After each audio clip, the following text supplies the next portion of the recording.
Okay, ನಿಮಗೆಲ್ರಿಗೂ ನಾನು ಹೇಳಿದ್ದೆ ಇಂಗ್ಲೀಷ್ ರೀಡಿಂಗ್ ಆ್ಯಂಡ್ ರೈಟಿಂಗ್ ಪ್ರಾಸೆಸ್ಸಲ್ಲಿ ಫೋನೋಗ್ರಾಮ್ಸ್ ಅನ್ನೋದು ಬಹಳ ಮುಖ್ಯ. ಸುಮ್ಮನೆ ಜಸ್ಟ್ ನಾವು ಬ್ಲೆಂಡಿಂಗ್, ಫೋನಿಕ್ಸ್ 28 ಸೌಂಡ್ಸ್ 26 ಅಕ್ಷರಗಳು 28 ಸೌಂಡ್ಸ್ ಕಲಿತ್ರೆ ನಮಗೆ ಗೊತ್ತಾಗುತ್ತಾ? ಇಲ್ಲ. ಅದಕ್ಕಿಂತ ಸ್ವಲ್ಪ ಒಂದು ಹೆಜ್ಜೆ ಮುಂದೆ ಹೋಗಿ ನಾವೇನು ಮಾಡಬೇಕು, ಫೋನೋಗ್ರಾಮ್ಸನ್ನು ಕಲಿಬೇಕು. ಓಕೆ, ಸೊ ಏನು ಫೋನೋಗ್ರಾಮ್ಸ್ ಅಂದರೆ group of letters, consonant, vowel, ಅಥವಾ ಒಂದಕ್ಕಿಂತ ಜಾಸ್ತಿ ಕಾನ್ಸನೆಂಟ್ ಇರ್ಬೋದು, ಮೇ ಬಿ ವಾವೆಲ್ ಒಂದಕ್ಕಿಂತ ಜಾಸ್ತಿ ಇರ್ಬೋದು. ಆ ಗ್ರೂಪ್ ಬಂದಾಗ ಅದು ಯಾವ್ಯಾವ ಥರ ಸೌಂಡ್ ಮಾಡುತ್ತೆ, ಒಂದೇ ಸೌಂಡ್ ಮಾಡುತ್ತಾ ಅಥವಾ ಒಂದಕ್ಕಿಂತ ಜಾಸ್ತಿ ಸೌಂಡ್ ಬರುತ್ತಾ ಅದರದ್ದು ಇಂಗ್ಲೀಷಲ್ಲಿ.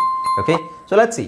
ಈಗ ಕಳೆದ ಕ್ಲಾಸಲ್ಲಿ ನಾವು AI ನೋಡಿದ್ವಿ. AI ಅನ್ನೋ, so A is a vowel, I is also vowel. So A vowel ಇದೆ, ಐ ಕೂಡ ವಾವೆಲ್ ಇದೆ. ಸೊ ಇವೆರಡು ಬಂದಾಗ ಏನಂತ ಹೇಳಬೇಕು, ಐ ಅಂತ ಹೇಳಬೇಕು. ಮತ್ತು ಇನ್ನೆಲ್ಲೆಲ್ಲಿ ಚೇಂಜಸ್ ಆಗುತ್ತೆ ಕಳೆದ ಕ್ಲಾಸಲ್ಲಿ ನೋಡಿದ್ವಿ. ಸೊ ಇವತ್ತಿನ ಕ್ಲಾಸಲ್ಲಿ ನಾವು ನೋಡೋಣ ಎಷ್ಟಾಗುತ್ತೆ ನೋಡೋಣ. AR ಫಸ್ಟ್ ತೊಗೊಳ್ಳೋಣ, ಎ ಮತ್ತು R. So A is a vowel, R is a consonant. So AR ಅಂತ ಬಂದಾಗ ಯಾವ ಥರ ಬರುತ್ತೆ? ಎಗೆ ಆ, ಆರ್ಗೆ ಆರ್ ಅಂತ ಬರುತ್ತಾ ಅಥವಾ ಇನ್ನೇನಾದರೂ ಬರುತ್ತಾ ನೋಡೋಣ. ಹಾಯ್ ಫ್ರೆಂಡ್ಸ್, ಇದೊಂದು ವಿಶೇಷ ಸೂಚನೆ. ನಮ್ಮಲ್ಲಿ ಇದೀಗ ಆನ್ಲೈನ್ ಸ್ಪೋಕನ್ ಇಂಗ್ಲಿಷ್ ಕೋರ್ಸ್ನ ಹೊಸ ಬ್ಯಾಚ್ ಶುರುವಾಗಿದೆ. ನೀವು ಇನ್ಮೇಲೆ ಎಲ್ಲೂ ಹೊರಗಡೆ ಹೋಗಿ ಇಂಗ್ಲಿಷ್ ಕಲಿಯುವ ಅವಶ್ಯಕತೆ ಇಲ್ಲ. ಮನೆಯಲ್ಲೇ ಕೂತ್ಕೊಂಡು ಯಾವುದೇ ಟೆನ್ಷನ್ ಇಲ್ಲದೆ, ಏನು ಮುಗಿದಿರಬಿಲ್ಲದೆ ಇಂಗ್ಲಿಷ್ ಮಾತಾಡೋದನ್ನು ಕಲಿಯಬಹುದು. ಸ್ನೇಹಿತರೆ, ಸ್ಪೋಕನ್ ಇಂಗ್ಲಿಷ್ ಮಾತ್ರ ಅಲ್ಲ, ನಿಮಗೆ ಇಂಗ್ಲಿಷ್ನ ಓದಲಿಕ್ಕೆ ಬರಲಿಕ್ಕೆ ಬರಲ್ಲ ಅಂತ ಇಟ್ಕೊಳ್ಳಿ. ಈಗ ಇಂಗ್ಲಿಷಲ್ಲಿ ನಿಮಗೆ ಓದಲಿಕ್ಕೆ ಬರಲಿಕ್ಕೆ ಬರಲ್ಲ, ಬರೀ ನಿಮಗೆ ABCD ಮಾತ್ರ ಗೊತ್ತು, ಅಥವಾ ABCD ಗೊತ್ತಿಲ್ಲ ಅಂತ ಇಟ್ಕೊಳ್ಳಿ. ಸೊ ABCD ಗೊತ್ತಿಲ್ಲ ಅಂತ ಪರವಾಗಿಲ್ಲ, ನಾವು ನಿಮಗೆ ಇಂಗ್ಲಿಷ್ನ ಬೇಸಿಕ್ಕಿಂದನೇ ಓದಲಿಕ್ಕೆ ಮತ್ತು ಬರಲಿಕ್ಕೆ ಸಹ ಹೇಳ್ಕೊಡ್ತೀವಿ. ಅದು ಅಲ್ಲದೆ ನೀವು ಒಂದು ವೇಳೆ ಕನ್ನಡನೇ ಬರಲ್ಲ ಅಂತ ಇಟ್ಕೊಳ್ಳಿ, ಕನ್ನಡನೂ ಹೇಳ್ಕೊಟ್ಟು ಕನ್ನಡದಿಂದ ಇಂಗ್ಲಿಷ್ನ ಹೇಗೆ ಓದೋದು, ಕನ್ನಡನೂ ನಾವು ಹೇಳ್ಕೊಟ್ಟು ಅದರ ಮೂಲಕ ಇಂಗ್ಲಿಷ್ನ ಹೇಗೆ ಕಲಿಯೋದು ಅನ್ನೋದನ್ನು ನಾವು ಈ ಕೋರ್ಸಲ್ಲಿ ಇನ್ಕ್ಲೂಡ್ ಮಾಡಿದ್ದೀವಿ. ಸ್ನೇಹಿತರೆ, ಈ ಕೋರ್ಸನ್ನು ಚಿಕ್ಕ ಮಕ್ಕಳನ್ನು ಹೊರತುಪಡಿಸಿ ಬೇರೆ ಯಾರು ಬೇಕಾದ್ರೆ ಈ ಕೋರ್ಸ್ಗೆ ಜಾಯ್ನ್ ಆಗ್ಬೋದು. ನೀವು ಕೆಲಸಕ್ಕೆ ಹೋಗಿರ್ಬೋದು, ಮನೆಯಲ್ಲಿ ಇರ್ಬೋದು, ಅಥವಾ ನೀವು ಯಾವುದೋ ಒಂದು ಬಿಸ್ನೆಸ್ ಮಾಡ್ತಾ ಇರ್ಬೋದು. ಓಕೆ, ಸೊ ಯಾರು ಬೇಕಾದರೂ ಈ ಕೋರ್ಸ್ನ ಜಾಯ್ನ್ ಆಗ್ಬೋದು. ಹಾಗಾದರೆ ಸ್ನೇಹಿತರೆ, ತಡ ಯಾಕೆ? ಈ ಸ್ಪೋಕನ್ ಇಂಗ್ಲಿಷ್ ಕೋರ್ಸ್ ಮತ್ತು English basic reading and writing ಕೋರ್ಸ್ನ ಜಾಯ್ನ್ ಆಗಬೇಕು ಅಂತ ಆಸಕ್ತಿ ಇರೋರು ಈ ಕೂಡಲೇ ನಿಮ್ಮ ಫೋನ್ ತೆಗೆದುಕೊಳ್ಳಿ ಹಾಗೂ ಇಲ್ಲಿ ಬರ್ತಿರುವಂತಹ ನಂಬರ್ಗೆ ಅಥವಾ ಕೆಳಗಡೆ ಬರ್ತಾ ಇರುವಂತಹ ನಂಬರ್ಗೆ ನೀವು ಕರೆ ಮಾಡತಕ್ಕದ್ದು ಅಥವಾ ವಾಟ್ಸ್ಆ್ಯಪ್ನಲ್ಲಿ ಸಂಪರ್ಕಿಸಿ ನಿಮ್ಮ ಹೆಸರನ್ನು ರಿಜಿಸ್ಟರ್ ಮಾಡಿಕೊಳ್ಳಿ. ನೆಗೆಟಿವ್ ಕ್ವೆಶ್ಚನ್ನು ಇದು ನೆಗೆಟಿವ್ ಆಗಿರುತ್ತೆ. ನಾನು ಫಸ್ಟ್ ಎಕ್ಸ್ಪ್ಲೈನ್ ಮಾಡ್ತೀನಿ, ಆಮೇಲೆ. ಸೊ ಯೂಶ್ವಲಿ AR ಅಂತ ಬಂದಾಗ ಅಂತ ಬರೋದಿಲ್ಲ. ಅಂತ ಬರೋದು ಬಹಳ ಕಡಿಮೆ, ಬರಲ್ಲ ಅಂತಲ್ಲ, ಬಹಳ ಕಡಿಮೆ. ಬಟ್ ಯೂಶ್ವಲಿ ನಮಗೆ AR ಬಂದಾಗ ಆರ್ ಅಂತಲೇ ಜಾಸ್ತಿ ಯೂಸ್ ಆಗುತ್ತೆ, ಆರ್. ಓಕೆ, ಸೊ ಉದಾಹರಣೆಗೆ ನೋಡಿ, ಆರ್ಕ್, AR ಈ ಸೈಲೆಂಟ್ ಇರುತ್ತೆ. ಇಲ್ಲಿ ಆರೇ ಅಂತ ಹೇಳಲ್ಲ, ಆರ್ ಈ ಸೈಲೆಂಟ್ ಇರುತ್ತೆ. ಆರ್ಕ್. ಸೇಮ್ ಇಲ್ಲಿ CK ಎರಡು ಒಂದೇ ಉಚ್ಚಾರಣೆ. AR ಆರ್ಮ್ ಅಥವಾ ಆಮ್, ಆರ್ನ ಸೈಲೆಂಟ್ ಮಾಡ್ಬೋದು. Stars, art. ಸೊ ಎಲ್ಲ ನೋಡಿ ನಿಮಗೆ ಆ ಲಾಂಗ್ ಎ ಅನ್ನೋದು ಆ ಅಂತ ಆಗ್ತಾ ಇದೆ. Bar, khar, far, jar, thar, war. ಇಲ್ಲಿ ವಾರ್ ಬಂದಾಗ ಅದನ್ನು ವಾರ್ ಅಂತ ಹೇಳ್ಬೋದು, ಸ್ವಲ್ಪ ಸೌಂಡ್ ಚೇಂಜ್ ಆಗುತ್ತೆ. ಇಲ್ಲಿ ವಾರ್ ಅಂತ ಹೇಳಬೇಕಾಗುತ್ತೆ, ವಾರ್. ಅದು ನೀವು ವಾರ್ ಅಂತ ಹೇಳಿದ್ರು ತಪ್ಪಿಲ್ಲ. Afar, arch, army, arse, bob, barb. So AR ಇದೆ. ಎಲ್ಲ ನಾವು ನಾವು ಆ ಅಂತ ಹೇಳ್ತಾ ಇದ್ದೀವಿ.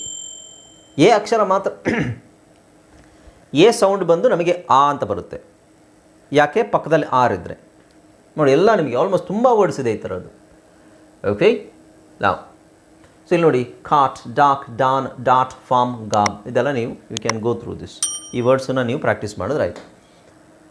ನೆಕ್ಸ್ಟು AR ನೋಡಿ, ಅಗೇನ್ ಅವಾರ್ಡ್, ಬಾಜ್, ಖಾಗು, ಖಾವ್. ನಾನು ಒಂದಷ್ಟು ಎಕ್ಸಾಂಪಲ್ಸ್ ಕೊಟ್ಟಿದ್ದೀನಿ. ಸೊ ಅದರಲ್ಲಿ ಕನ್ನಡ ವರ್ಡ್ಸು ಇರುತ್ತೆ, ನಿಮಗೆ ಕನ್ನಡದಲ್ಲಿ ಪ್ರೊನೌನ್ಸಿಯೇಷನ್ ಇರುತ್ತೆ. ಅದನ್ನು you can go through that. ನೋಡಿ, ಸಿಗಾ, ಡಾಬಿ, ಡಾಸಿ, ಚಾಟ್ಸ್, ಫಾಸ್, ರೈಟ್. ಕೆಲವು ಕಡೆ ಮಾತ್ರ ಚೇಂಜ್ ಆಗುತ್ತೆ. ಇಲ್ಲಿ ಪೋಲಾರ್ ಅಂತ ಬರಲ್ಲ, ಅದು ಬೇರೆ ನಾನು ಕೊಟ್ಟಿದ್ದೀನಿ.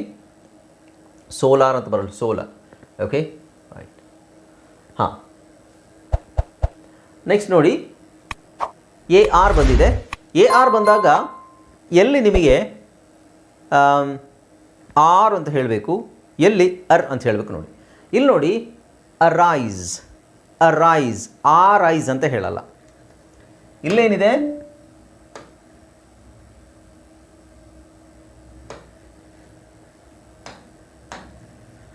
ಇಲ್ಲಿ ನೋಡಿ AR ಇದೆ.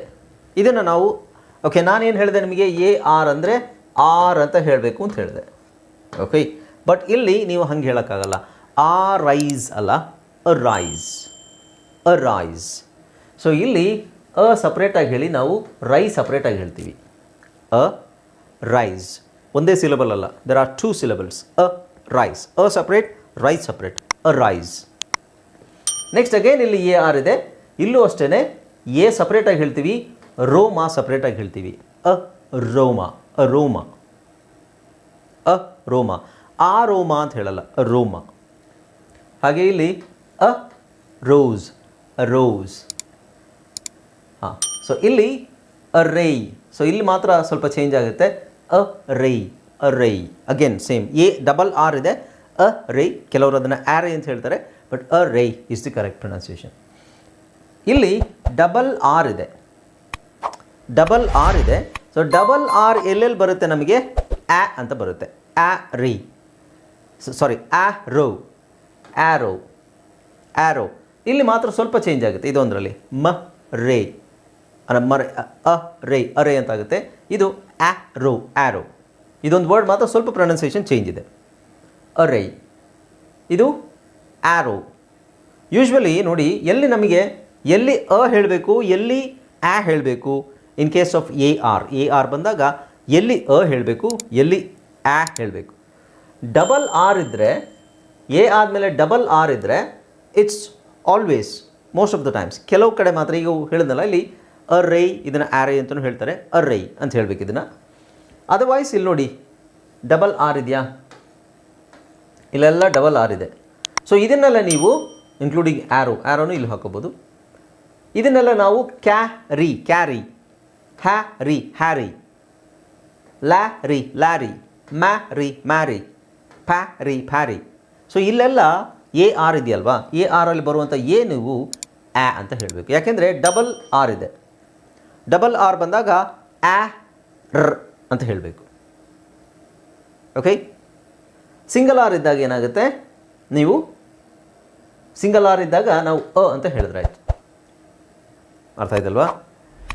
ಡಬಲ್ ಆರ್ ಇಲ್ಲಿ ಸ್ವಲ್ಪ ಕನ್ಫ್ಯೂಸ್ ಆಗುತ್ತೆ. ಡಬಲ್ ಆರ್ ಇದ್ದಾಗ ನಾವು ಆ ಅಂತ ಹೇಳಬೇಕು, ಸಿಂಗಲ್ ಆರ್ ಇದ್ದಾಗ ನಾವು ಅ ಅಂತ ಹೇಳಬೇಕು. ಇವೆರಡೂ ಯಾಕೆ ನಾವು ಆರ್ ಅಂತ ಹೇಳಲ್ಲ ಅಂದರೆ, ಯಾಕೆಂದರೆ ಇಲ್ಲಿ 2 syllable ಇದೆ, ಆಮೇಲೆ ಒಂದು ವವೆಲ್ ಆದಮೇಲೆ ಒಂದು ಕಾನ್ಸನೆಂಟ್ ಇದೆ, ಆಮೇಲೆ ಒಂದು ವವೆಲ್ ಇದೆ. ಓಕೆ, ಸೊ ವವೆಲ್ ಆದಮೇಲೆ ಕಾನ್ಸನೆಂಟ್ ಇದೆ, ಅಗೇನ್ ಒಂದು ವವೆಲ್ ಇದೆ. For example A vowel, R consonant, again vowel. So ಇದನ್ನು ನಾವು ಅ ರೈ ಅಂತ ಹೇಳಬೇಕೆ ಹೊರತು ಆರ್ ಐ ಅಂತ ಹೇಳಲ್ಲ. ಆರ್ ಅನ್ನೋದು ಎಲ್ಲಿ ಬರುತ್ತೆ, ಆರ್ ಅನ್ನೋ ಸೌಂಡ್ ಎಲ್ಲಿ ಬರುತ್ತೆ ಅಂತ ಹೇಳಿದ್ರೆ, ನಿಮಗೆ ಮುಂದೆ ಆರ್ ಆದಮೇಲೆ ವವೆಲ್ ಇಲ್ಲ ಅಂದರೆ, ಉದಾಹರಣೆಗೆ ಇಲ್ಲಿ ನೋಡಿ, ಆರ್ ಆದಮೇಲೆ ವವೆಲ್ ಇಲ್ಲ ಎಲ್ಲಿ. ಓಕೆ, ಸೊ ಆರ್ ಆಯಿತಾ, ಎ ಆರ್ ಆದಮೇಲೆ ವವೆಲ್ ಇಲ್ಲ, ಕಾನ್ಸನೆಂಟ್ ಇದೆ. ಎ ಆರ್ ಆದಮೇಲೆ ವವೆಲ್ ಇಲ್ಲ, ಕಾನ್ಸನೆಂಟ್ ಇದೆ. Vowel, sorry, consonant, A R consonant, A R consonant, A R consonant. A R ಆದಮೇಲೆ ಕಾನ್ಸನೆಂಟ್ ಎಲ್ಲಿದೆ ಅಲ್ಲಿ ನಾವು ಆರ್ ಅಂತ ಹೇಳ್ತೀವಿ. ಎ ಆರ್ ಆದಮೇಲೆ ಎಲ್ಲಿ ವವೆಲ್ ಇದೆ ಅಲ್ಲಿ ಅ ಅಂತ ಹೇಳ್ತೀವಿ. ಅರ್ಥ ಆಯ್ತಾ ಎಲ್ರಿಗೂ? ಎಕ್ಸಾಂಪಲ್ ಇನ್ನೊಂದು ಹೇಳ್ತೀನಿ ನೋಡಿ.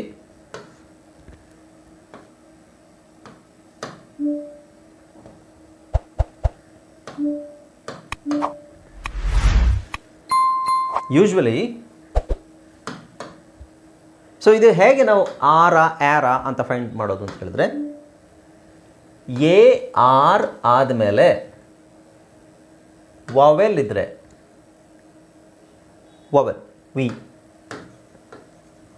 ವವೆಲ್ ಇದ್ದರೆ, ಉದಾಹರಣೆಗೆ ಐ, ಏನ ನಾವು ಅ ಅಂತ ಹೇಳ್ತೀವಿ.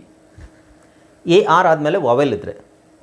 ಅದೇ ಎ ಆರ್ ಆದಮೇಲೆ ನಿಮಗೆ ಕಾನ್ಸೊನೆಂಟ್ ಇದ್ದರೆ, ಉದಾಹರಣೆಗೆ ಟಿ, ಓಕೆ, ಎಮ್ ಅಥವಾ ಸಿ, ಇವೆಲ್ಲ ಕಾನ್ಸೊನೆಂಟ್ ತಾನೇ. ಕಾನ್ಸೊನೆಂಟ್ ಇದ್ದರೆ ಇವೆಲ್ಲ ಕಾನ್ಸೊನೆಂಟ್ ಅಲ್ವಾ? ಇದಕ್ಕೆ ನಾವು ಎ ಆರ್ನ ಆರ್ ಅಂತ ಹೇಳ್ತೀವಿ. ಎಲ್ಲ ವರ್ಡ್ಸು ಚೆಕ್ ಮಾಡಿ ನೋಡಿ, ಒಂದೋ ಎರಡೋ ಎಕ್ಸೆಪ್ಷನ್ಸ್ ಇರ್ಬೋದು. ಓಕೆ, ಸೊ ಎ ಆರ್ ಆದಮೇಲೆ ಐ ಇದ್ದರೆ, ಅಲ್ಲ ಐ ಮೀನ್ ವವೆಲ್ ಇದ್ದರೆ, ನಾವು ಇದು ಎನ ಅಂತ ಹೇಳ್ತೀವಿ. ಗೊತ್ತಾಯ್ತಾ ಎಲ್ರಿಗೂ? ಎ ಆರ್ ಆದಮೇಲೆ ಕಾನ್ಸನೆಂಟ್ ಇದ್ದರೆ ಇಲ್ಲಿ ಟಿ ಎಮ್ ಸಿ ಇದೆ. ಎ ಆರ್ ಅಂತ ಕಾಂಬಿನೇಷನ್ ನಾವು ಆರ್ ಅಂತ ಹೇಳ್ತೀವಿ. ಓಕೆ, ಇನ್ನು ಎ ಆರ್ ಆದಮೇಲೆ ಎ ಡಬಲ್ ಆರ್ ಇದೆ ಅಂತ ಇಟ್ಕೊಳ್ಳಿ. ಇದು ಕಾನ್ಸನೆಂಟ್ ಹೌದು. ಎ ಡಬಲ್ ಆರ್ ಇದ್ದರೆ ಇಟ್ಸ್ ಮೋಸ್ಟ್ಲಿ ಆರ್. ಆರ್ ಇಲ್ಲಿ ನೋಡಿ, ಆ್ಯರಿ, ಕ್ಯಾರಿ, ಆ್ಯರಿ, ಹ್ಯಾರಿ, ಆ್ಯರಿ, ಲ್ಯಾರಿ, ಮ್ಯಾರಿ, ಮ್ಯಾರಿ, ಆ್ಯರಿ, ಪ್ಯಾರಿ, ಬರ್ತಾ ಇದೆಯಾ? ಬಟ್ ಇದೊಂದು ಕೇಸಲ್ಲಿ ಮಾತ್ರ ಇದು ಆ್ಯರೇ ಅಲ್ಲ, ಅರೇ. ಅರೇ ಇದನ್ನು ಅರೇ ಅಥವಾ ಕೆಲವರು ಆ್ಯರೇ ಅಂತಲೂ ಹೇಳ್ತಾರೆ, ಬಟ್ ಅರೇ ಇದೊಂದು ಎಕ್ಸೆಪ್ಷನ್ ಅಷ್ಟೇ. Row, arrow. So double R ಬಂದರೆ ಅದಕ್ಕಿಂತ ಮುಂಚೆ ಎ ಬಂದರೆ ನೀವು ಇಟ್ಸ್ ಅಂತಲೇ ಹೇಳಿ. ಉದಾಹರಣೆಗೆ ಪ್ಯಾರಟ್, ಪ್ಯಾರಟ್ ಅದೊಂದು ಎಕ್ಸಾಂಪಲ್ ಕೊಟ್ಟಿಲ್ಲ ನಾನು. Parrot, parrot, got it? Okay.